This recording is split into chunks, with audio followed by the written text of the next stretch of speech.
तो आज की इस गहन चर्चा यानी डीप डाइव में हम एक ऐसे दस्तावेज पर बात करने वाले हैं जो मतलब आप कह सकते हैं कि 140 करोड़ से ज्यादा लोगों का भविष्य तय करता है। बिल्कुल। और स्वागत है सभी का इस खास डीप ड्राइव में। मैं हमेशा कहता हूँ कि ये विषय सिर्फ पढ़ने के लिए नहीं बल्कि महसूस करने के लिए है। हाँ, एकदम सही कहा आपने। और हमारे पास आज जो बहुत ही विस्तृत और शानदार नोट्स हैं, उनकी शुरुआत ही एक बड़े दिलचस्प ऐतिहासिक तथ्य से होती है। उसमें लिखा है, विधि सदस्य को पूर्ण दर्जा दिया गया। ये पंक्ति सुनने में बहुत छोटी लग सकती है, पर यह दिखाती है कि हमारे कानून की नींव कितनी गहरी है। और इसके ठीक बाद ये नोट्स हमें सीधे भारतीय संविधान की प्रस्तावना यानी प्रीएम्बल की गहराई में ले जाते हैं। देखिए, एक टीचर के नजरिए से कहूं तो आज की ये चर्चा एकदम स्पष्ट और एग्जाम के नजरिए से बहुत इंपॉर्टेंट होने वाली है। प्रस्तावना को समझना है तो सबसे पहले ये जानना होगा कि ये हमारे इतने विशाल संविधान की एक संक्षिप्त अभिव्यक्ति है। संक्षिप्त अभिव्यक्ति मतलब एक समरी की तरह। हाँ बिल्कुल, एक समरी। आप इसे पूरे संविधान का अर्क या सार कह सकते हैं। हमारे नोट स्पष्ट करते हैं कि प्रस्तावना मुख्य रूप से 4 चीजें तय करती है। ध्यान से सुनिएगा। पहला, इस संविधान के उद्देश्य क्या हैं? दूसरा, इसकी शक्ति का स्रोत कहाँ है? तीसरा, हमारे शासन की प्रकृति कैसी होगी? और चौथा, इसके लागू होने की ऐतिहासिक तिथि क्या है? तो मतलब जब संविधान निर्माता संसद भवन में बैठे थे तो उनके दिमाग में आखिर चल क्या रहा था, वो सब इसी एक पन्ने में है। एकदम सही पकड़ा आपने। वो भारत को कैसा बनाना चाहते थे, ये जानने की कुंजी हमारी प्रस्तावना ही है। इसीलिए इसे महज एक पन्ना नहीं बल्कि संविधान का दर्शन या आप कह लें फिलॉसफी माना जाता है। और फिलॉसफी से मुझे याद आता है कि कोई भी विचार एकदम शून्य से तो नहीं बनता है ना। बिल्कुल नहीं। तो अब इस कॉन्सेप्ट को थोड़ा और आसान तरीके से समझते हैं और अगली स्लाइड यानी इसके स्रोतों की ओर बढ़ते हैं। मतलब क्या ये पूरा का पूरा दर्शन हमने खुद गढ़ा था या दुनिया से कुछ प्रेरणा ली? ये सवाल बहुत ही बढ़िया है। कोई भी महान विचार, जैसा कि आपने कहा, शून्य से नहीं आता। हमारे संविधान निर्माताओं ने बड़ा ही प्रैक्टिकल अप्रोच रखा। उन्होंने दुनिया भर के बेहतरीन संविधानों का गहराई से अध्ययन किया और जो चीजें भारत की स्थितियों के अनुकूल थीं, उन्हें अपनाया। तो अगर हम प्रस्तावना के मूल विचार की बात करें कि भाई एक प्रस्तावना होनी चाहिए जो हम लोग या वी द पीपल से शुरू हो, तो ये विचार अमेरिका के संविधान से लिया गया है। अच्छा, विचार अमेरिका से आया। हाँ, लेकिन जब हम इसकी भाषा और इसके फ्लो की बात करते हैं तो उस पर ऑस्ट्रेलिया के संविधान का बहुत ही स्पष्ट प्रभाव है। अरे वाह, मतलब विचार अमेरिका का, पर उसे पेश करने की जो शैली और भाषा है वो ऑस्ट्रेलिया की है। जी बिल्कुल। और सिर्फ इतना ही नहीं, इसमें जिन अधिकारों की बात है उनके स्रोत भी अलग अलग हैं। जैसे इसमें सामाजिक, आर्थिक और राजनीतिक न्याय सुनिश्चित करने की जो बात है वो रूस की क्रांति से प्रेरित है। रूस से न्याय का कॉन्सेप्ट लिया गया। हाँ, और दूसरी तरफ इसमें जो स्वतंत्रता, समता और बंधुत्व यानी लिबर्टी, इक्वालिटी और फ्रेटर्निटी के जो महान आदर्श हैं वो फ्रांस की क्रांति से लिए गए हैं। अगर मैं इसे एक आसान उदाहरण से समझाऊं तो ये बिल्कुल एक मास्टर शेफ की रेसिपी की तरह लग रहा है मुझे। मास्टर शेफ की रेसिपी? वो कैसे? मतलब देखिए ना, आपने अमेरिका से एक बहुत ही मजबूत विचार का बेस लिया, फिर उसमें ऑस्ट्रेलिया से भाषा का सही स्वाद और बनावट जोड़ दी। हाँ बिल्कुल। फिर समाज को संतुलित करने के लिए रूस से न्याय का वो गहरा तत्व ले लिया। बिल्कुल। और आखिर में फ्रांस से स्वतंत्रता और समता की मिठास लेकर भारत के लिए एकदम परफेक्ट डिश तैयार कर दी। इंग्रेडिएंट्स को एक जगह पिरो दिया। तो ये पॉइंट एग्जाम के लिए बहुत इंपॉर्टेंट है कि कौन सा विचार कहां से आया। चलिए अब अगले भाग की ओर बढ़ते हैं और इसके कानूनी पहलू को समझते हैं। कानूनी पहलू, यहीं पर मुझे सबसे बड़ा विरोधाभास लगता है। मतलब दुनिया भर से इतने बेहतरीन विचार ले लिए, एक शानदार प्रस्तावना बन गई, कागज पर सब बहुत सुंदर लग रहा है। लेकिन असली दुनिया में जहां अदालतें हैं वहां इसका क्या काम है? हमारे नोट्स बताते हैं कि इसे अदालत में लागू नहीं किया जा सकता। तो फिर इतनी मेहनत का फायदा ही क्या हुआ? और यहीं से कानूनी दुनिया की सबसे दिलचस्प बहस शुरू होती है। कानूनी भाषा में इसे अपरिवर्तनीय कहते हैं। अंग्रेजी में कहें तो नॉन एनफोर्सेबल। Non enforceable? इसका सीधा सा मतलब यह है कि प्रस्तावना में जो वादे किए गए हैं उन्हें आप सीधे न्यायालय के द्वारा लागू नहीं करा सकते। जैसे इसमें आर्थिक न्याय की बात है, पर कोई व्यक्ति सिर्फ प्रस्तावना की किताब लेकर सुप्रीम कोर्ट में यह नहीं कह सकता कि सरकार को तुरंत एक नया कानून बनाना ही होगा। एक मिनट, अगर मैं अदालत में जाके ये दावा ही नहीं कर सकती कि मेरे साथ सामाजिक न्याय नहीं हो रहा है, तो इस दस्तावेज का वजन क्या बचा? अगर सरकार इसे मानने के लिए बाध्य ही नहीं है तो 1973 में इसे संविधान का अंग मानने के लिए इतनी बड़ी लड़ाई क्यों लड़ी गई? बहुत ही लाजवाब सवाल है। और आजादी के कुछ सालों बाद हमारे देश के सबसे बड़े जजों के सामने भी ठीक यही सवाल खड़ा था। इसे समझने के लिए हमें इतिहास के पन्नों में जाना होगा। सबसे पहले आता है बेरुबारी केस। ये 1960 की बात है। 1960 में क्या हुआ था? सर्वोच्च न्यायालय के सामने यही उलझन थी। उन्होंने इसे पढ़ा और निष्कर्ष निकाला कि ये तो बस एक परिचय है। उन्होंने साफ कह दिया कि प्रस्तावना संविधान का भाग नहीं है। भाग ही नहीं है? हाँ, उनका तर्क था कि ये निर्माताओं के विचारों को जानने की एक कुंजी तो है, पर मुख्य कानून का हिस्सा नहीं है। और क्योंकि ये भाग नहीं है, इसलिए संसद अनुच्छेद 368 के तहत इसमें कोई संशोधन यानी बदलाव भी नहीं कर सकती। बाप रे, 1960 में देश की सबसे बड़ी अदालत कह रही है कि ये हिस्सा ही नहीं है। ये तो उन आदर्शों के लिए बहुत बड़ा झटका रहा होगा। बिल्कुल था, लेकिन कानून कभी रुकता नहीं है।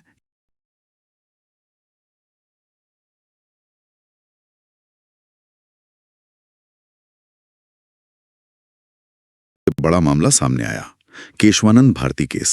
अरे हाँ, केशवानंद भारती केस, ये तो बहुत प्रसिद्ध है। जी, इसमें 13 जजों की सबसे बड़ी बेंच बैठी थी। उन्होंने संविधान की गहराई को फिर से खंगाला और सर्वोच्च न्यायालय ने अपने ही 1960 के फैसले को पूरी तरह पलट दिया। तो 13 साल बाद ऐसा क्या एहसास हुआ उन्हें? उन्हें एहसास हुआ कि प्रस्तावना कोई अलग से जोड़ा गया पन्ना नहीं है, बल्कि पूरा संविधान इसी नींव पर खड़ा है। न्यायालय ने माना कि प्रस्तावना संविधान का अभिन्न अंग है। और क्योंकि ये वैध हिस्सा है, इसलिए संसद इसमें संशोधन कर सकती है। लेकिन यहां कोर्ट ने एक बहुत बड़ी शर्त रख दी। उन्होंने कहा कि आप संशोधन तो कर सकते हैं, लेकिन आप संविधान के मूल ढांचे यानी बेसिक स्ट्रक्चर को कोई नुकसान नहीं पहुंचा सकते। अच्छा, ये बेसिक स्ट्रक्चर मतलब संसद के पास बदलने की ताकत तो है, पर वो उस ताकत से देश की आत्मा को नहीं बदल सकती। एकदम सही। भले ही प्रस्तावना नॉन इन्फोर्सेबल हो, लेकिन कोर्ट ने इसे वो नैतिक महत्व दे दिया जो किसी भी कानून से बड़ा है। ये तो एक अदृश्य लक्ष्मण रेखा खींचने जैसा हो गया। बहुत ही सटीक विश्लेषण है। जज जब भी किसी कानून की व्याख्या करने में उलझते हैं, तो वो इसी प्रस्तावना की रोशनी में उसका अर्थ निकालते हैं। ये एक टॉर्च की तरह है। टॉर्च की तरह। तो अब अगली स्लाइड देखते हैं, जहां हम जानेंगे कि इसमें बदलाव कैसे और कब हुआ। अगर केशवानंद भारती केस ने संशोधन का रास्ता खोल दिया, तो क्या कभी बदलाव हुआ? जी हाँ, और वो इतिहास का एक बहुत अहम दौर था। अब तक प्रस्तावना में केवल एक ही बार संशोधन हुआ है। सिर्फ एक बार? हाँ, सिर्फ एक बार। वो था 42वां संविधान संशोधन 1976 में। इस इकलौते संशोधन के जरिए 3 नए और बेहद महत्वपूर्ण शब्द जोड़े गए।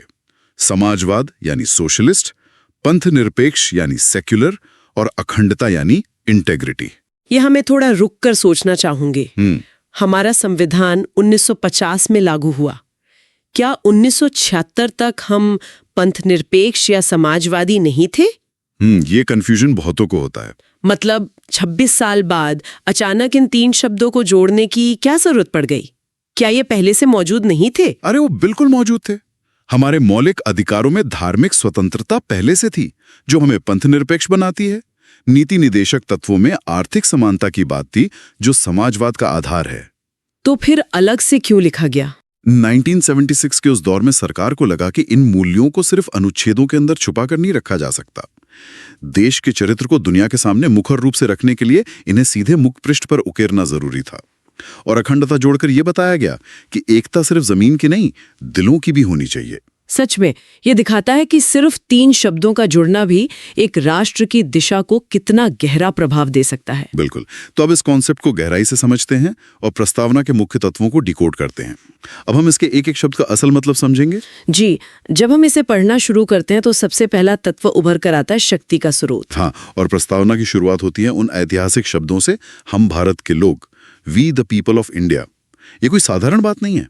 ये दुनिया को बताता है कि इस देश की अंतिम शक्ति किसी राजा, रानी या विदेशी सत्ता के पास नहीं है, बल्कि सीधे भारत की जनता के पास है। यानी संसद हो या न्यायपालिका, जो भी ताकत वो इस्तेमाल कर रहे हैं, वो हमने यानी देश के आम नागरिकों ने उन्हें उधार दी है। एकदम सही।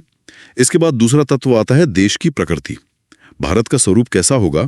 नोट्स के अनुसार भारत एक संपूर्ण प्रभुत्व संपन्न, समाजवादी, पंथ निरपेक्ष, लोकतंत्रात्मक गणराज्य है।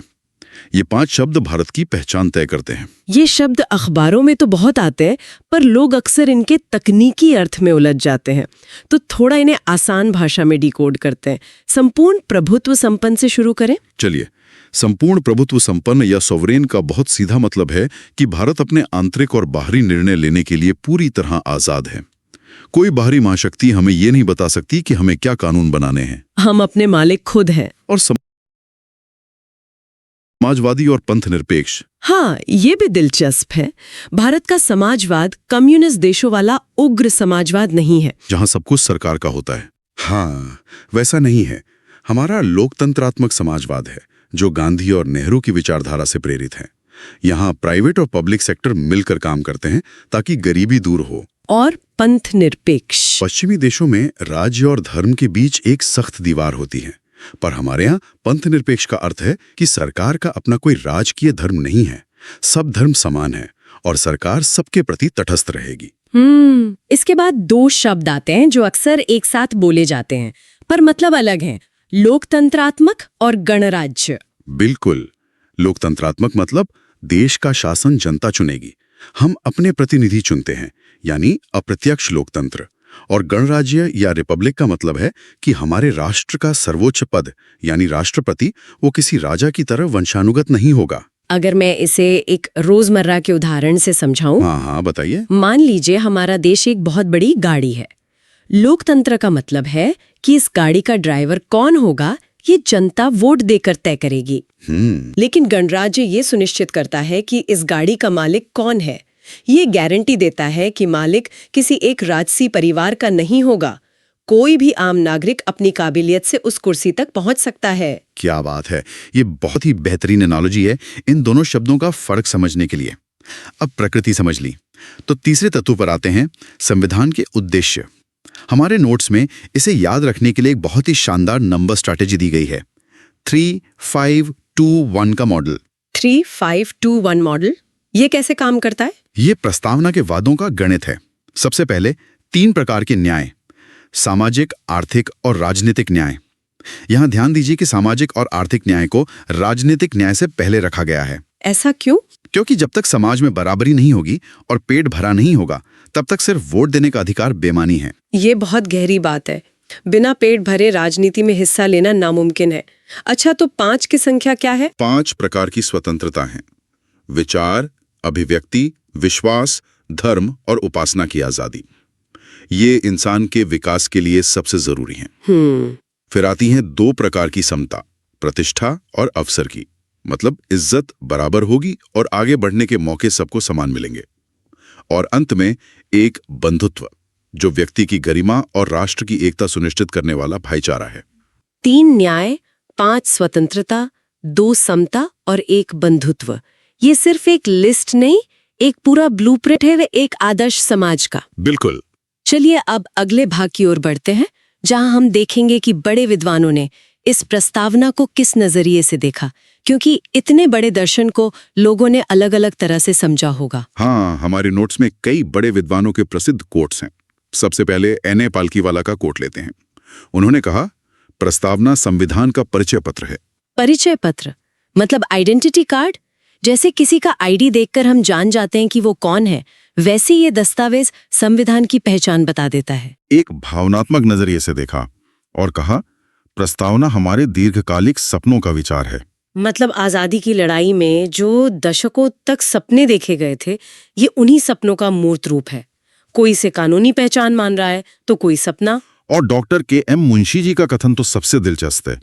उन्होंने इसे राजनीतिक ज्योतिष की तरह देखा और कहा, प्रस्तावना हमारे संप्रभु लोकतंत्रात्मक गणराज्य की जन्म कुंडली है। जन्म कुंडली, ये शब्द तो अपने आप में बहुत कुछ समेटे है। जैसे बच्चे की कुंडली उसका भविष्य बताती है, वैसे ही जब हमारा गणतंत्र पैदा हुआ तो ये प्रस्तावना उसकी कुंडली थी जो देश की दिशा तय कर रही थी। बिल्कुल। और अंत में ठाकुरदास भार्गव जी का प्रसिद्ध कथन आता है। उन्होंने इसे सबसे ऊंचा दर्जा देते हुए कहा, प्रस्तावना संविधान की आत्मा है। आत्मा, ये बहुत ही शानदार ऑब्जर्वेशन है।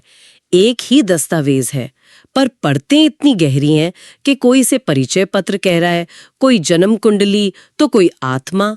ये महज एक कानूनी पन्ना नहीं है, एक जीवित विजन है। और ये विजन सिर्फ पहले पन्ने तक नहीं रुका। नोट्स बताते हैं कि इसमें जो बीज बोया गया वो आगे चलकर पूरे संविधान में फैला। कैसे? जैसे जो 5 प्रकार की स्वतंत्रता और 2 प्रकार की समता की हमने बात की, वो आगे चलकर भाग 3 में मूल अधिकारों के रूप में लागू हुए। अच्छा। अनुच्छेद 19 और 14 में जो न्याय का सपना था वो नीति निदेशक तत्वों में अनुच्छेद 38 में दिखा, और जिस अखंडता की बात थी वो मौलिक कर्तव्यों में दिखती है। और इस महान यात्रा का एक पड़ाव है 26 नवंबर 1949 की ऐतिहासिक तिथि। हाँ, जिस दिन इसे अपनाया गया था। हाँ, इसी दिन संविधान सभा ने हम भारत के लोगों की ओर से इसे अंगीकृत, अधिनियमित और आत्मार्पित किया था। तो अगर हम आज के इस पूरे सफर को समेटें तो हमने देखा कि प्रस्तावना के स्रोत क्या हैं, कैसे अमेरिका से लेकर फ्रांस तक के विचारों को पिरोया गया। हमने बेरूबारी से केशवानंद भारती केस तक के सफर को समझा और 42वें संशोधन के असर को देखा और इसके एक एक शब्द के गहरे अर्थ को भी डिकोड किया। बिल्कुल। और चर्चा का अंत में एक विचारोत्तेजक सवाल के साथ करना चाहूंगा, जिससे सभी श्रोता खुद सोच सकें। जी बताइए। आज हमने देखा कि प्रस्तावना को न्यायालय में लागू नहीं किया जा सकता, ये नॉन एनफोर्सेबल है। फिर भी भार्गव जी ने इसे संविधान की आत्मा कहा। तो विचार करने वाली बात यह है कि क्या एक राष्ट्र की असली ताकत उसके कठोर और पुलिस द्वारा लागू किए जाने वाले कानूनों में बसती है, या उन आदर्शों और सपनों में जिन्हें कोई अदालत मजबूर नहीं कर सकती, बल्कि हम भारत के लोग खुद अपनी स्वेच्छा से अपनाते हैं। हमारे साथ जुड़ने के लिए बहुत बहुत हमारी इस विशेष गहन चर्चा में सभी सुनने वालों का स्वागत है। आज का जो विषय है वो विशेष रूप से उन छात्रों के लिए बेहद महत्वपूर्ण है जो प्रतियोगी परीक्षाओं की तैयारी कर रहे हैं, और साथ ही उन सभी जिज्ञासु श्रोताओं के लिए भी जो इस बात को गहराई से समझना चाहते हैं कि हमारे देश की राजनीतिक और भौगोलिक नींव मतलब वो कैसे रखी गई। बिल्कुल। तो आज की चर्चा का केंद्र भारतीय संविधान का भाग 1 है, यानी अनुच्छेद 1 से लेके अनुच्छेद 4 तक का वो हिस्सा जिसे संघ और उसके राज्य क्षेत्र कहा जाता है। हमारे पास जो स्रोत और नोट्स हैं उनका उद्देश्य सिर्फ तथ्यों को रटना नहीं है, बल्कि उस यात्रा को समझना है जिससे होकर भारत का वर्तमान नक्शा तैयार हुआ है। देखिए, इस विषय की गहराई में जाने से पहले एक बहुत ही बुनियादी लेकिन बहुत महत्वपूर्ण सवाल पर विचार करना प्रासंगिक होगा। भारत के संविधान में देश को राज्यों का संघ यानी यूनियन ऑफ स्टेट्स कहा गया है। तो संविधान निर्माताओं ने अमेरिका की तरह फेडरेशन शब्द का इस्तेमाल करने से परहेज क्यों किया? सही बात है। ये केवल भाषा या अनुवाद का मामला नहीं है, इसके पीछे भारत के निर्माण की पूरी राजनीतिक सोच और भविष्य की सुरक्षा का एक बहुत बड़ा दर्शन छिपा हुआ है। हमारी आज की चर्चा इसी दर्शन और उसके व्यावहारिक पहलुओं पर केंद्रित रहेगी। तो इस दर्शन को समझने के लिए संविधान के सबसे पहला अनुच्छेद से शुरुआत करना सबसे तार्किक लगता है। हाँ, बिल्कुल। अनुच्छेद 1 का मुख्य वाक्य ही ये घोषणा करता है कि इंडिया जो कि भारत है, राज्यों का एक संघ होगा। अंग्रेजी के ड्राफ्ट में इसे यूनियन ऑफ स्टेट्स लिखा गया है। तो संविधान का पहला ही पन्ना इस यूनियन शब्द पर इतना जोर क्यों देता है? इस शब्द के चयन के पीछे संविधान सभा की प्रारूप समिति के अध्यक्ष डॉक्टर B.R. अम्बेडकर का दृष्टिकोण बहुत ही स्पष्ट था। उन्होंने संविधान सभा में विस्तार से बताया था कि यूनियन शब्द को फेडरेशन पर प्राथमिकता क्यों दी गई। इसके 2 बहुत ही ठोस कारण थे। अच्छा। पहला कारण ये है कि भारतीय संघ अमेरिका की तरह अलग-अलग राज्यों के बीच हुए किसी आपसी समझौते का परिणाम नहीं है। मतलब कोई एग्रीमेंट नहीं हुआ था। एग्जैक्टली। अमेरिका के निर्माण के समय 13 स्वतंत्र राज्य एक साथ आए और उन्होंने एक फेडरेशन बनाने का समझौता किया। भारत के मामले में ऐसा कोई समझौता नहीं हुआ था। भारत एक अखंड देश के रूप में पहले से मौजूद था। राज्यों का निर्माण तो केवल प्रशासनिक सुविधा के लिए किया गया है। इसका मतलब ये हुआ कि राज्य भारत का निर्माण नहीं करते, बल्कि भारत ने राज्यों को अपनी सुविधा के लिए आकार दिया है। बिल्कुल सही। और अंबेडकर जी का दूसरा कारण क्या था? दूसरा कारण पहले से भी ज्यादा महत्वपूर्ण है। वो ये है कि इस संघ के किसी भी राज्य को भारत से अलग होने यानी सिसीड करने का कोई संवैधानिक अधिकार नहीं है। मतलब कोई राज्य खुद को अलग देश घोषित नहीं कर सकता। हाँ, देश का कोई भी हिस्सा या राज्य ये दावा नहीं कर सकता कि वो अब भारतीय संघ का हिस्सा नहीं रहना चाहता। भारतीय संघ अजेय है, इसे किसी भी परिस्थिति में तोड़ा नहीं जा सकता। इसी बात को स्पष्ट करने के लिए यूनियन शब्द का प्रयोग किया गया, जो एकता और अखंडता की भावना को सर्वोपरि रखता है। परीक्षाओं में अक्सर एक बहुत ही दिलचस्प वाक्यांश पूछा जाता है जो इसी अवधारणा से जुड़ा है। भारत को विभक्त राज्यों का अविभाज्य संघ या अंग्रेजी में indestructible union of destructible states कहा जाता है। हाँ, ये बहुत बार पूछा जाता है। अगर इसे एक घरेलू उदाहरण से समझा जाए तो ये कुछ ऐसा है कि भारत एक बहुत बड़े घर की तरह है। सही है। इस घर के अंदर जो कमरे हैं, यानी हमारे राज्य, उनकी दीवारें तोड़ी जा सकती हैं, 2 कमरों को मिलाकर एक बड़ा हॉल बनाया जा सकता है, या एक बड़े हॉल को बांटकर छोटे कमरे बनाए जा सकते हैं। हम लेकिन इस घर की बाहरी चारदीवारी को गिराने या घर का कोई हिस्सा अलग करने की अनुमति किसी को नहीं है। यह उदाहरण अनुच्छेद 1 की भावना को बहुत सटीकता से स्पष्ट करता है। घर के अंदर के ढांचे में बदलाव मुमकिन है, लेकिन बाहरी सीमा पूरी तरह से सुरक्षित और अविभाज्य है। इसके अलावा अनुच्छेद 1 में एक और महत्वपूर्ण बात कही गई है। वो क्या? इसमें भारतीय राज्य क्षेत्र को 3 अलग-अलग श्रेणियों में परिभाषित किया गया है। अच्छा। पहली श्रेणी में राज्यों के क्षेत्र आते हैं जो हमारे पूर्ण राज्य हैं। दूसरी श्रेणी में केंद्र शासित प्रदेश या यूनियन टेरिटरीज शामिल हैं, जिन पर सीधे केंद्र का नियंत्रण होता है। और तीसरी श्रेणी कौन सी है? तीसरी श्रेणी वो है जो संविधान निर्माताओं की दूरदर्शिता को दर्शाती है। इसमें वो क्षेत्र आते हैं जिन्हें भविष्य में अधिग्रहित किया जा सकता है, यानी territories that may be acquired. मतलब जो उस समय भारत का हिस्सा नहीं थे। 50 में जब संविधान लागू हुआ तब भी निर्माताओं को ये पता था कि भविष्य में कुछ ऐसे बाहरी क्षेत्र हो सकते हैं जो भारत का हिस्सा बने। पुडुचेरी, गोवा या दमन और दीव जैसे क्षेत्र शुरुआत में भारत का हिस्सा नहीं थे। उन्हें बाद में इसी प्रावधान को ध्यान में रखते हुए अधिग्रहित किया गया था। ये दूरदर्शिता वाकई ध्यान देने योग्य है। चलिए अब उस विषय की ओर बढ़ते हैं जो प्रतियोगी परीक्षाओं के छात्रों के बीच अक्सर उलझन पैदा करता है। हाँ, अनुच्छेद 2 और 3 का अंतर। बिल्कुल। संविधान का अनुच्छेद 2 और अनुच्छेद 3 दोनों ही नए राज्यों से संबंधित प्रतीत होते हैं। इन दोनों के बीच का अंतर समझना बहुत जरूरी है। ये उलझन बहुत आम है, लेकिन इसे एक सरल नियम से सुलझाया जा सकता है। अनुच्छेद 2 का संबंध पूरी तरह से उन क्षेत्रों से है जो वर्तमान में भारतीय संघ का हिस्सा नहीं है, जो बाहर है। हाँ, ये संसद को ये शक्ति देता है कि वो बाहरी राज्यों या क्षेत्रों को भारत में शामिल कर सकती है या नए राज्यों के रूप में स्थापित कर सकती है। यानी अगर कोई विदेशी भूभाग भारत का हिस्सा बनना चाहता है तो उसे अनुच्छेद 2 के तहत शामिल किया जाएगा। इसका कोई प्रसिद्ध उदाहरण?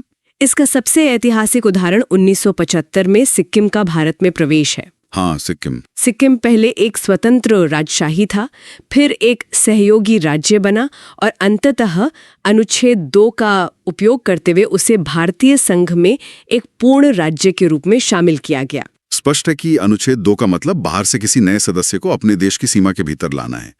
तो अनुच्छेद 3 का कार्यक्षेत्र क्या है? अनुच्छेद 3 पूरी तरह से देश की मौजूदा सीमाओं के अंदर काम करता है। ये संसद को भारत के मौजूदा राज्यों के आंतरिक पुनर्गठन की शक्ति प्रदान करता है। यानी घर के अंदर की दीवारों को बदलना। एग्जैक्टली। अगर किसी वर्तमान राज्य का नाम बदलना है, उसकी सीमाएं बदलनी है, उसका क्षेत्रफल घटाना या बढ़ाना है, या फिर एक राज्य को तोड़कर 2 राज्य बनाने हैं, ये सब केवल अनुच्छेद 3 के तहत होता है। वर्ष 2000 में जब उत्तर प्रदेश से उत्तराखंड, बिहार से झारखंड और मध्य प्रदेश से छत्तीसगढ़ अलग हुए तो वो अनुच्छेद 3 का ही प्रयोग था। यहाँ पर यह समझना भी महत्वपूर्ण है कि अनुच्छेद 3 के तहत ये बदलाव आखिर होता कैसे है, इसकी प्रक्रिया क्या है? प्रक्रिया बहुत ही दिलचस्प है और ये दिखाती है कि भारत का केंद्र कितना शक्तिशाली है। अनुच्छेद 3 के तहत किसी भी राज्य की सीमाएं या नाम बदलने का विधेयक सीधे संसद में नहीं लाया जा सकता। तो शुरुआत कहाँ से होती है? इसके लिए सबसे पहले राष्ट्रपति की पूर्व सिफारिश की आवश्यकता होती है। जब राष्ट्रपति अपनी सिफारिश देते हैं तो उससे पहले वो इस विधेयक को संबंधित राज्य के विधानमंडल के पास भेजते हैं ताकि उस राज्य की राय जानी जा सके। इसके लिए राष्ट्रपति एक समय सीमा भी तय करते हैं। यहीं पे एक बहुत बड़ा कानूनी पेंच सामने आता है। राज्य के विधानमंडल के पास विधेयक भेजा तो जाता है, लेकिन क्या राज्य की राय संसद पर लागू होती है? नहीं, राज्य की राय संसद पर बिल्कुल भी बाध्यकारी नहीं होती। मतलब सिर्फ पूछने के लिए पूछा जाता है? कह सकते हैं। राज्य का विधानमंडल चाहे उस बदलाव का पुरजोर समर्थन करे या फिर उसे पूरी तरह से खारिज कर दे, संसद उस राय को मानने के लिए बाध्य नहीं है। संसद अपनी इच्छा अनुसार उस विधेयक को आगे बढ़ा सकती है और सबसे बड़ी बात यह है कि संसद इस विधेयक को महज एक साधारण बहुमत से पास कर सकती है। साधारण बहुमत? हाँ, साधारण बहुमत का मतलब है संसद में उपस्थित और मतदान करने वाले सदस्यों का 50% से 1 वोट ज्यादा। इसके लिए किसी भारी भरकम विशेष बहुमत की आवश्यकता नहीं है। इसका मतलब तो ये हुआ कि अगर केंद्र सरकार के पास संसद में साधारण बहुमत है तो वो किसी भी राज्य का नक्शा बदल सकती है और राज्य कानूनी रूप से उसे रोक नहीं सकता।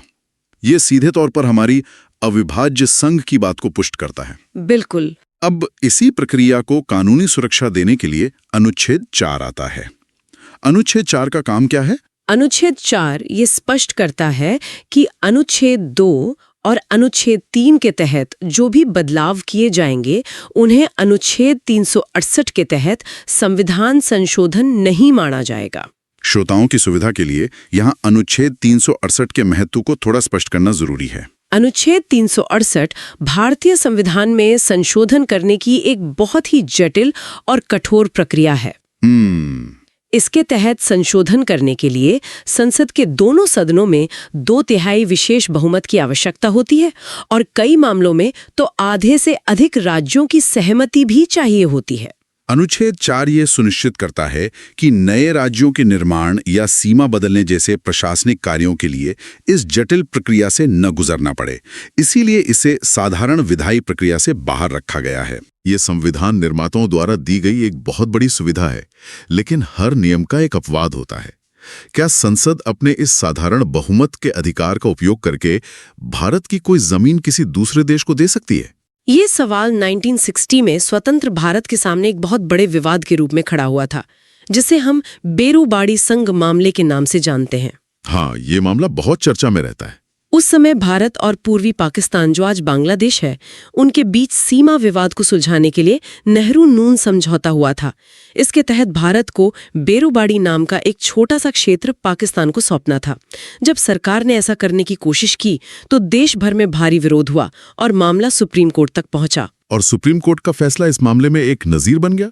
सुप्रीम कोर्ट ने बहुत गहराई से संविधान का विश्लेषण किया और ये ऐतिहासिक फैसला दिया कि संसद के अनुच्छेद 3 के तहत सीमाएं बदलने की शक्ति केवल देश के भीतर राज्यों के पुनर्गठन तक सीमित है। मतलब आप अपनी जमीन किसी को दे नहीं सकते? बिल्कुल। अनुच्छेद 3 का उपयोग करके भारत अपनी कोई भी जमीन या भूभाग किसी विदेशी राष्ट्र को नहीं सौंप सकता। सुप्रीम कोर्ट ने स्पष्ट किया कि यदि भारत को अपना कोई भी संप्रभु क्षेत्र किसी दूसरे देश को देना है तो उसे अनुच्छेद 4 की साधारण प्रक्रिया से नहीं बल्कि अनुच्छेद 368 के तहत कठोर संविधान संशोधन की प्रक्रिया से ही गुजरना होगा। और उसके बाद ही 9वां संविधान संशोधन पारित करके बेरूबाड़ी क्षेत्र हस्तांतरित किया गया था। कानूनी बारीकियों को समझना एक बात है, लेकिन अगर हम 1947 के भारत की ओर देखें तो ये घर जिसे हम आज 28 राज्यों में देखते हैं वो उस समय बहुत ही बिखरा हुआ और जटिल था। आज का नक्शा तो बहुत साफ सुथरा लगता है, लेकिन आजादी के समय स्थिति इसके बिल्कुल विपरीत थी। 1947 का परिदृश्य वास्तव में अकल्पनीय रूप से जटिल था। ब्रिटिश शासन समाप्त होने के साथ ही देश में 552 देशी रियासतें थीं। 552, ये बहुत बड़ी संख्या है। और इन रियासतों के पास 3 विकल्प थे। वे भारत में शामिल हो सकती थीं, पाकिस्तान में जा सकती थीं या फिर पूरी तरह से स्वतंत्र रह सकती थीं। एक मजबूत राष्ट्र के निर्माण के लिए इन सभी 552 टुकड़ों को एक साथ जोड़ना भारत सरकार के सामने सबसे बड़ी चुनौती थी। सरदार वल्लभ भाई पटेल और वीपी मेनन के कूटनीतिक प्रयासों से इनमें से 549 रियासतें तो जल्द ही भारतीय संघ में शामिल हो गईं। लेकिन इतिहास के पन्नों में सबसे ज्यादा चर्चा उन 3 रियासतों की होती है जिन्होंने शुरुआत में भारत में शामिल होने से इनकार कर दिया था। इन तीनों की कहानी भारत के राजनीतिक एकीकरण का सबसे तनावपूर्ण हिस्सा है। शुरुआत जूनागढ़ से करते हैं। जूनागढ़ गुजरात के तट पर स्थित एक रियासत थी। वहां की स्थिति बहुत विरोधाभासी थी। शासक मुस्लिम थे, लेकिन वहां की अधिकांश जनता हिंदू थी। जूनागढ़ के नवाब ने पाकिस्तान के साथ जाने की घोषणा कर दी, जिससे वहां भारी विद्रोह भड़क उठा। तो भारत सरकार ने क्या कदम उठाया? स्थिति को संभालते हुए भारत सरकार ने वहां जनमत संग्रह, जिसे हम प्लेबिसाइट कहते हैं, वो करवाया। उस जनमत संग्रह में वहां की जनता ने भारी बहुमत से भारत के साथ रहने का फैसला किया और इस तरह जूनागढ़ भारत का हिस्सा बना। इसके बाद नंबर आता है हैदराबाद का, जिसकी भौगोलिक स्थिति भारत के बिल्कुल हृदय में थी। हैदराबाद रियासत बहुत बड़ी और समृद्ध थी और वहां के निजाम किसी भी कीमत पर एक स्वतंत्र देश के रूप में रहना चाहते थे। उन्होंने अपनी एक अनियमित सेना भी बना रखी थी जिसे रजाकार कहा जाता था, जो जनता पर काफी अत्याचार कर रही थी। और भारत के बीचों बीच एक ऐसा स्वतंत्र देश होना तो सुरक्षा के लिए बहुत बड़ा खतरा था। जब कूटनीतिक बातचीत विफल हो गई तो भारत सरकार को वहां एक पुलिस और सैन्य कार्यवाही करनी पड़ी। इस सैन्य अभियान को इतिहास में ऑपरेशन पोलो का नाम दिया गया, जिसके बाद 1948 में हैदराबाद को भारतीय संघ में मिला लिया गया। और तीसरी रियासत थी कश्मीर, जिसकी कहानी आज भी हमारे वर्तमान को प्रभावित करती है। राज्य का सपना देख रहे थे और उन्होंने शुरुआत में किसी भी देश में शामिल होने से इनकार कर दिया था। लेकिन फिर परिस्थितियां बदल गईं। हाँ, जब पाकिस्तान समर्थित सशस्त्र कबायलियों ने कश्मीर पर आक्रमण कर दिया और वे श्रीनगर की ओर बढ़ने लगे, तब राजा हरि सिंह ने भारत सरकार से सैन्य सहायता मांगी। भारत ने स्पष्ट किया कि सहायता तभी भेजी जा सकती है जब कश्मीर कानूनी रूप से भारत का हिस्सा बने। और तभी विलय पत्र पर हस्ताक्षर हुए। बिल्कुल। इसी ऐतिहासिक दबाव के बीच राजा हरि सिंह ने 26 अक्टूबर 1947 को विलय पत्र यानी इंस्ट्रूमेंट ऑफ एक्सेशन पर हस्ताक्षर किए।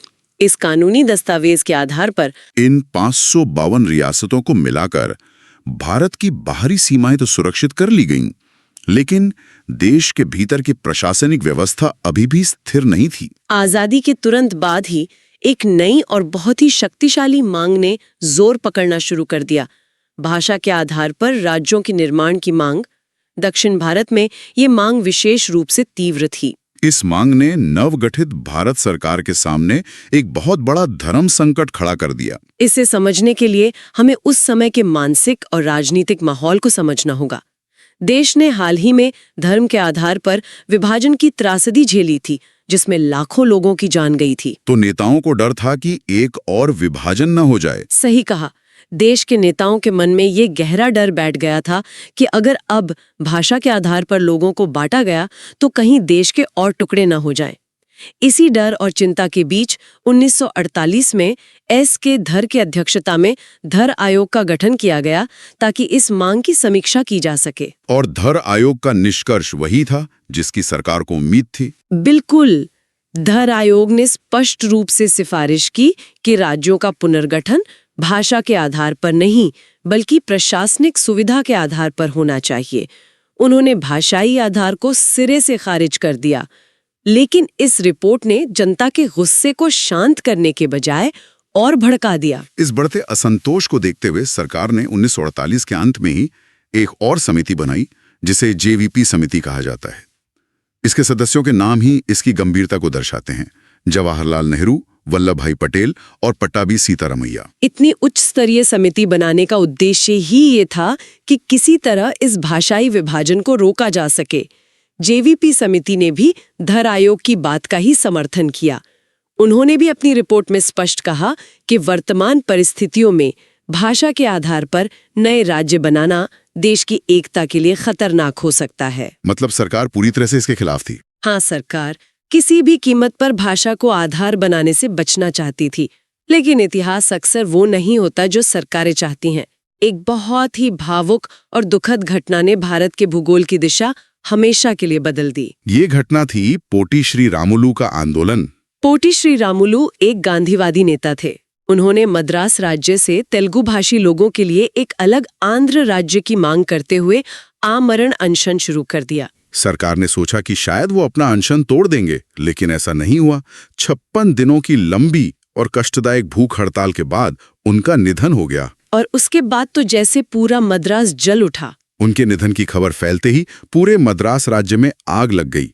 हिंसक विरोध प्रदर्शन इतने व्यापक हो गए कि केंद्र सरकार के पास झुकने के अलावा कोई विकल्प नहीं बचा। अंततः 1953 में भारत सरकार को मजबूर होकर भाषा के आधार पर भारत का पहला राज्य बनाना पड़ा, आंध्र प्रदेश। आंध्र प्रदेश के गठन ने बाकी देश के लिए एक दरवाजे की तरह काम किया। एक बार जब एक राज्य भाषा के आधार पर बन गया तो देश के दूसरे हिस्सों जैसे मराठी, गुजराती, कन्नड़ भाषी क्षेत्रों से भी यही मांग तेजी से उठने लगी। इसे रोक पाना अब असंभव था, इसलिए 1953 में ही सरकार ने फजल अली आयोग का गठन किया, जिसे राज्य पुनर्गठन आयोग भी कहा जाता है।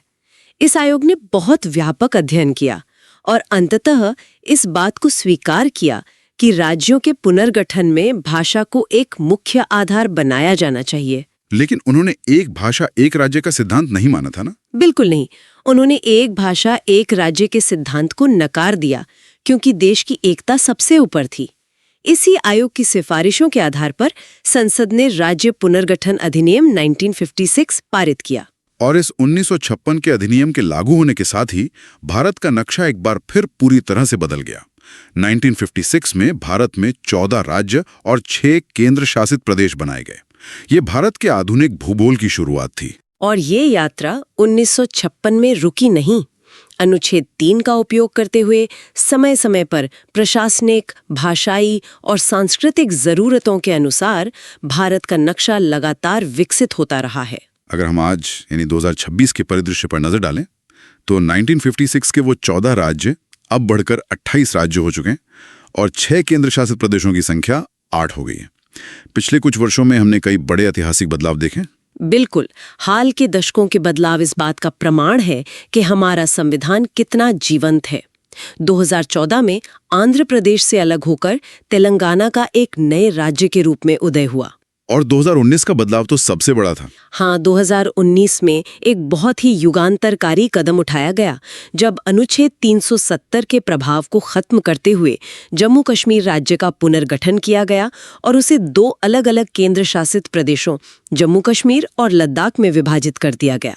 और इसके बाद 2020 में दादरा और नगर हवेली तथा दमन और दीव को मिलाकर एक ही केंद्र शासित प्रदेश बना दिया गया, ताकि वहां का प्रशासन अधिक सुचारू रूप से चल सके। इन सभी घटनाओं को एक साथ रखकर देखने पर यह बात बहुत गहराई से समझ में आती है कि 552 अलग-अलग रियासतों के बिखरे हुए टुकड़ों से शुरू होकर अनगिनत चुनौतियों और आंदोलनों का सामना करते हुए भारत आज 28 राज्यों और 8 केंद्र शासित प्रदेशों का एक बेहद मजबूत और अविभाज्य संघ बन चुका है। इस पूरी ऐतिहासिक और कानूनी यात्रा का सार यही है कि संविधान निर्माताओं ने एक ऐसा अद्भुत ढांचा तैयार किया जो आंतरिक रूप से पूरी तरह लचीला है, ताकि वो समय और जनता की जरूरतों के अनुसार खुद को ढाल सके। लेकिन बाहरी रूप से ये व्यवस्था पूरी तरह ठोस और अखंड है। यही वो संतुलन है जिसने भारत जैसी विशाल विविधताओं वाले देश को एक सूत्र में बांध कर रखा है। यह आंतरिक लचीलेपन और बाहरी मजबूती का संतुलन ही हमारे लोकतंत्र की सच्ची ताकत है। आज की चर्चा में हमने देखा कि कैसे अनुच्छेद 3 संसद को यह असीम शक्ति देता है कि वह किसी भी राज्य की सीमा को साधारण बहुमत से बदल सकती है। ऐसे में इस चर्चा का अंत हम एक ऐसे विचार के साथ करना चाहेंगे जो भारत के भविष्य की राजनीति को लेकर एक नया नजरिया पेश करता है। वो क्या है? हाल के वर्षों में उत्तर भारत और दक्षिण भारत के राज्यों के बीच जनसंख्या वृद्धि की दरों में एक बहुत बड़ा अंतर देखने को मिल रहा है। चूंकि राजनीतिक प्रतिनिधित्व और संसाधनों का बंटवारा बहुत हद तक जनसंख्या पर निर्भर करता है, तो क्या भविष्य में ये जनसांख्यिकीय असंतुलन भारत के राजनीतिक ढांचे पर दबाव डालेगा? ये एक बहुत ही गंभीर और सोचने वाला विषय है। क्या भविष्य में राजनीतिक संतुलन बनाए रखने के लिए हमें सीमाओं के पुनर्गठन या नए राज्यों के निर्माण की एक नई लहर देखने को मिल सकती है? ये एक ऐसा गंभीर प्रश्न है जिस पर संविधान और भारत के भविष्य में रुचि रखने वाले हर व्यक्ति को विचार करना चाहिए कि भारत का संघीय ढांचा आने वाले दशकों की इन नई चुनौतियों का सामना कैसे करेगा। बिल्कुल, ये सोचने वाली बात है। आज की हमारी ये गहन चर्चा यहीं समाप्त होती है। हमें विश्वास है कि संघ और उसके राज्य क्षेत्र के इस विषय ने सुनने वालों के ज्ञान को समृद्ध किया होगा और प्रतियोगी परीक्षाओं के दृष्टिकोण से छात्रों के कई महत्वपूर्ण कॉन्सेप्ट्स को पूरी तरह स्पष्ट कर दिया होगा। हमारे साथ इस वैचारिक यात्रा में शामिल होने के लिए बहुत बहुत धन्यवाद। आगे भी हम ऐसे ही महत्वपूर्ण विषयों पर आपके लिए विश्लेषण लाते रहेंगे। हेलो नमस्कार दोस्तों, स्वागत है स्मार्ट स्टडी के आज के इस नए और बहुत ही महत्वपूर्ण डीप डाइव सेशन में।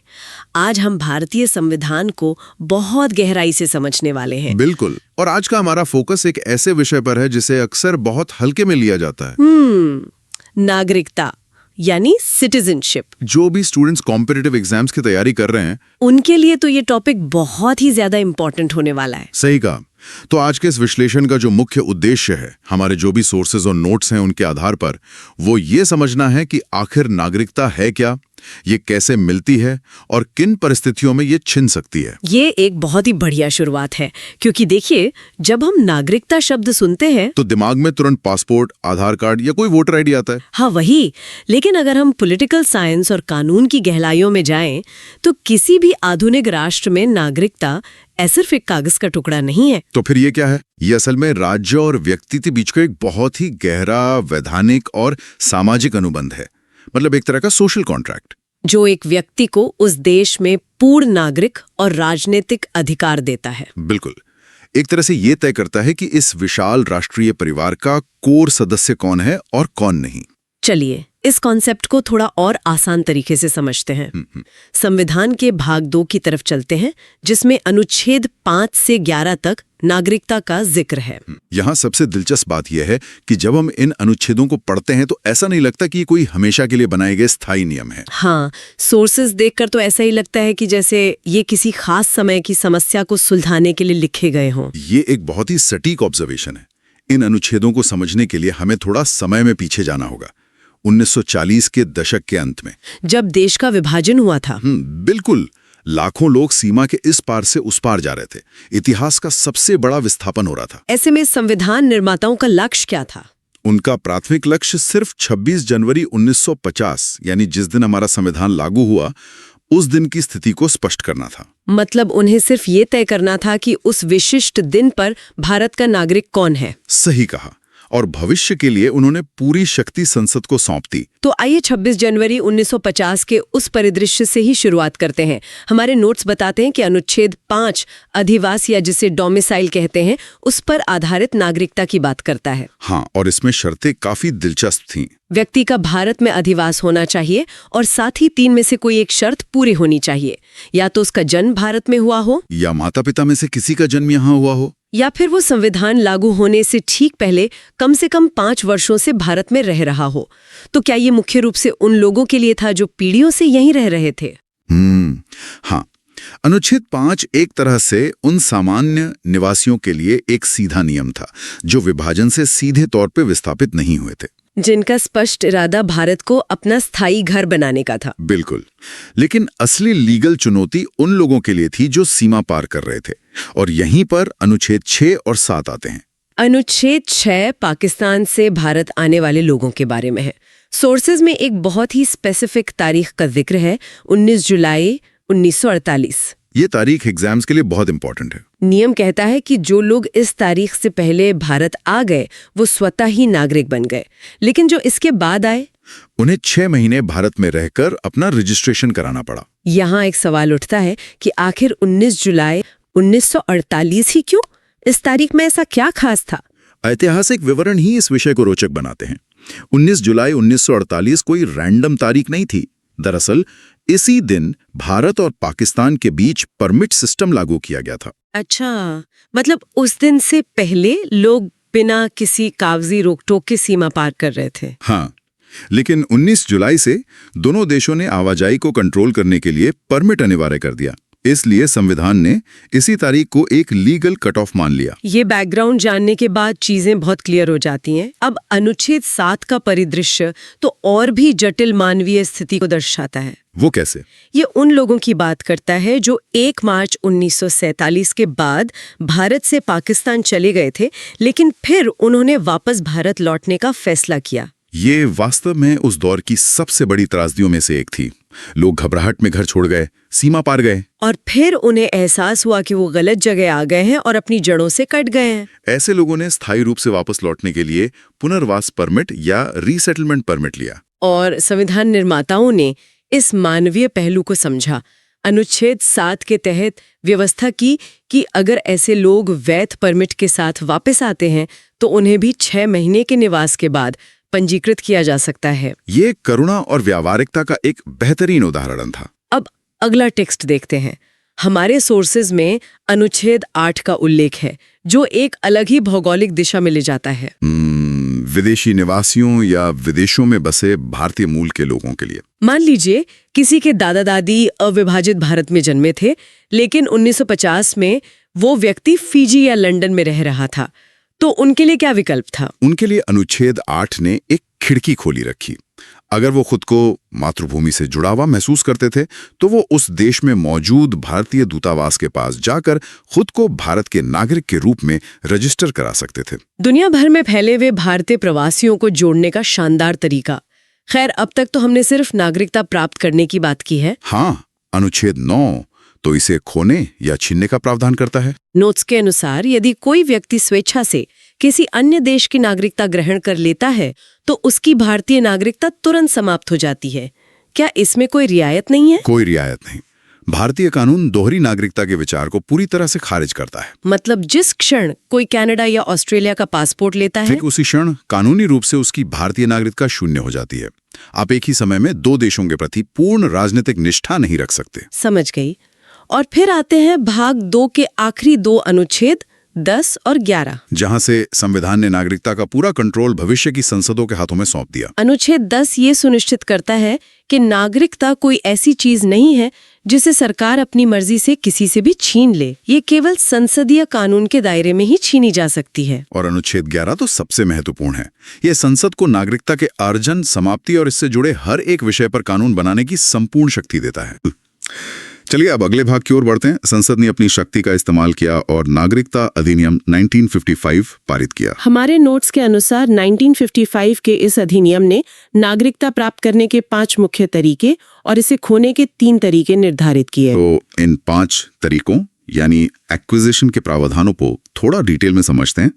पहला है जन्म से या बाय बर्थ। ये सिद्धांत सुनने में बहुत सीधा लगता है कि जो भारत की सीमा के भीतर पैदा हुआ वो भारतीय। 1987 से पहले ये लगभग ऐसा ही था, लेकिन समय के साथ अवैध आव्रजन यानी इलीगल इमिग्रेशन की गंभीर चुनौतियां सामने आने लगी। हाँ, नोट्स में स्पष्ट रूप से रेखांकित है कि 1986 और फिर 2003 में नागरिकता कानून में बड़े संशोधन किए गए और जन्म से नागरिकता के नियमों को बहुत सख्त कर दिया गया। एकदम सही।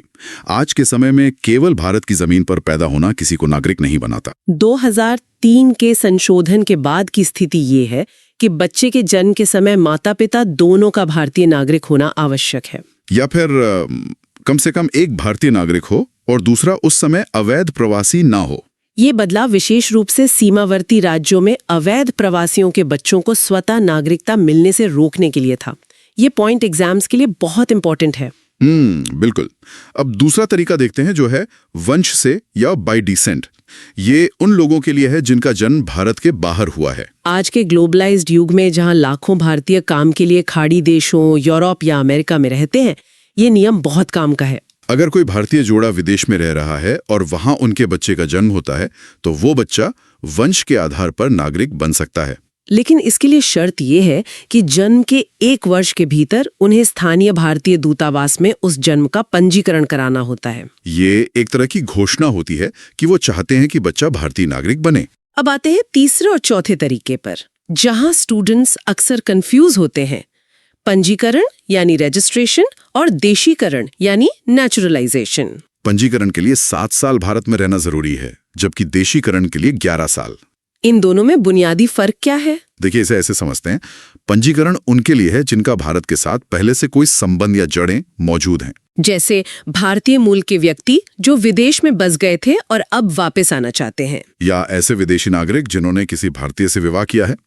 पारिवारिक रिश्ता होने के कारण निवास की अवधि 7 वर्ष रखी गई है। और देशीकरण, ये उन विदेशियों के लिए जिनका भारत से कोई पुश्तैनी या वैवाहिक संबंध नहीं है। मान लीजिए कोई यूरोपीय नागरिक भारत में बसना चाहता है, तो उनके लिए प्रक्रिया लंबी है।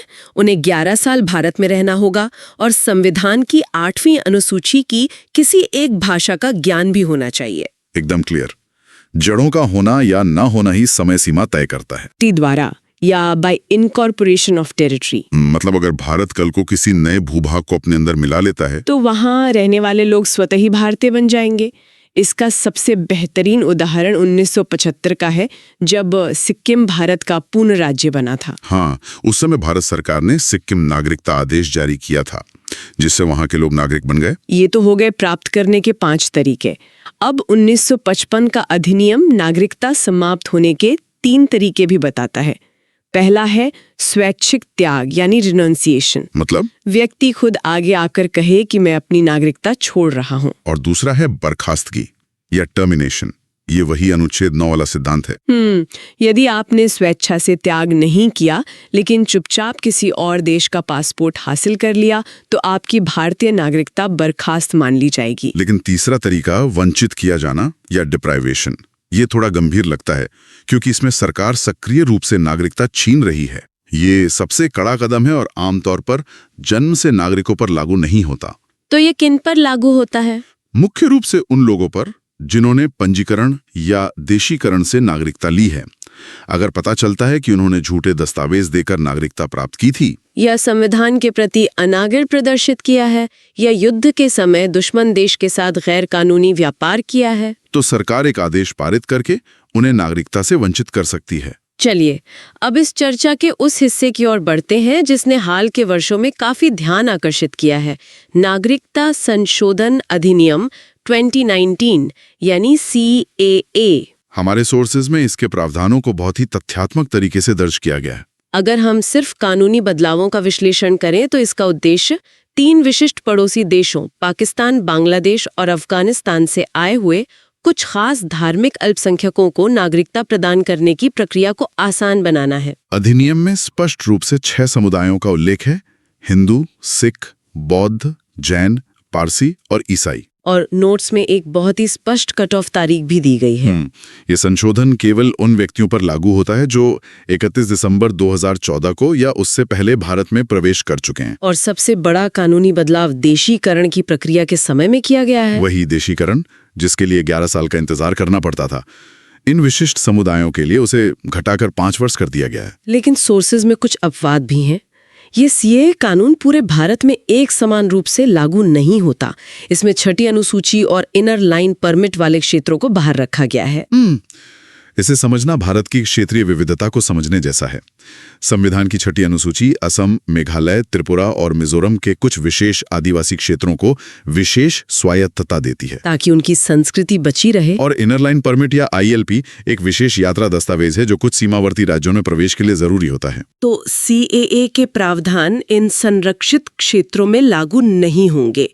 मतलब जिन लोगों को CAA के तहत नागरिकता मिलेगी वो इन आदिवासी और ILP वाले क्षेत्रों में जाकर स्थायी रूप से नहीं बस सकते। ये स्थानीय आबादी के अधिकारों की रक्षा के लिए किया गया प्रावधान है। अब इस डीप डाइव के अंतिम लेकिन बहुत ही व्यावहारिक खंड की ओर बढ़ते हैं।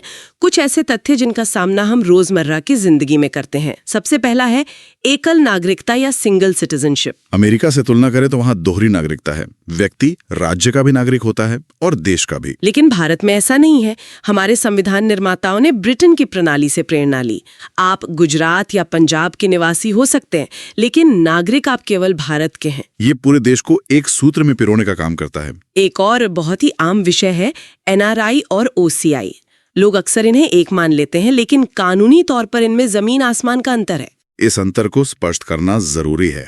NRI यानी नॉन रेजिडेंट इंडियन पूरी तरह से भारतीय नागरिक हैं। उनके पास वही नीले रंग का भारतीय पासपोर्ट होता है। वो बस पढ़ाई या नौकरी के लिए देश से बाहर रहते हैं। लेकिन OCI यानी ओवरसीज सिटीजन ऑफ इंडिया, इसके नाम में भले ही सिटीजन शब्द है लेकिन वो कानूनी रूप से विदेशी नागरिक हैं। उनके पास अमेरिका या ब्रिटेन का पासपोर्ट होता है। भारत सरकार ने उन्हें OCI कार्ड के रूप में एक तरह का लाइफ टाइम वीजा दिया है, जिससे वो जीवन भर बिना वीजा के भारत आ जा सकते हैं, यहाँ काम कर सकते हैं। लेकिन वो वोट नहीं दे सकते, चुनाव नहीं लड़ सकते और किसी भी प्रमुख संवैधानिक पद पर नहीं बैठ सकते। और जब अधिकारों की बात आती है तो हमारे संविधान ने कुछ मौलिक अधिकार केवल अपने नागरिकों के लिए सुरक्षित रखे हैं। हाँ, अनुच्छेद 14 के तहत समानता का अधिकार तो सबको मिलता है। लेकिन अनुच्छेद 15, 16, 19, 29 और 30 ये विशेषाधिकार केवल भारतीय नागरिकों की तिजोरी में बंद है। कोई विदेशी नागरिक आकर सरकारी नौकरी का दावा नहीं कर सकता। और नोट्स के अंत में एक लीगल टर्म है शत्रु अन्य देशीय या एनिमी एलियंस। उन्हें अनुच्छेद 22 के तहत गिरफ्तारी से मिलने वाली सुरक्षा प्राप्त नहीं है। ये एनिमी एलियंस कौन होते हैं? ये उस देश के नागरिक होते हैं जिसके साथ भारत आधिकारिक तौर पर युद्ध की स्थिति में है। राष्ट्रीय सुरक्षा के कारण उन्हें सामान्य कानूनी सुरक्षा नहीं मिलती। तो अगर हम पीछे मुड़कर देखें तो हमने 1950 से लेकर 1955 के अधिनियम और 2019 के संशोधनों तक का एक लंबा सफर तय किया है। इस पूरी चर्चा का निष्कर्ष यही है कि नागरिकता एक बेहद जीवंत और गतिशील अवधारणा है। समय और जरूरतों के साथ इसकी परिभाषा विकसित होती रहती है। आज के इस अध्ययन को समाप्त करने से पहले एक विचारोत्तेजक सवाल छोड़ना लाजमी है। हमने देखा कि कैसे समय समय पर नागरिकता के नियम बदले गए। कभी नियम सख्त किए गए, कभी नए लोगों को अपनाया गया। आज की दुनिया बहुत तेजी से एक ग्लोबल विलेज में बदल रही है।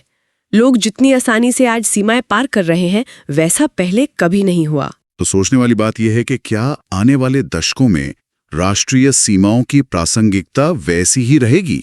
और क्या भविष्य में नागरिकता की इस पूरी परिभाषा को किसी ऐसे बड़े बदलाव से गुजरना पड़ेगा जिसकी आज हम कल्पना भी नहीं कर सकते? इस पर जरूर विचार करें। ये भविष्य की भू राजनीति का बहुत बड़ा सवाल है। उम्मीद है ये टॉपिक और आज का ये विश्लेषण सभी को अच्छे से समझ में आ गया होगा। ऐसी ही एजुकेशनल कंटेंट के लिए जुड़े रहें। अगर एक्सप्लेनेशन हेल्पफुल लगा हो तो वीडियो को लाइक करें, शेयर करें और स्मार्ट स्टडी चैनल को जरूर सब्सक्राइब करें।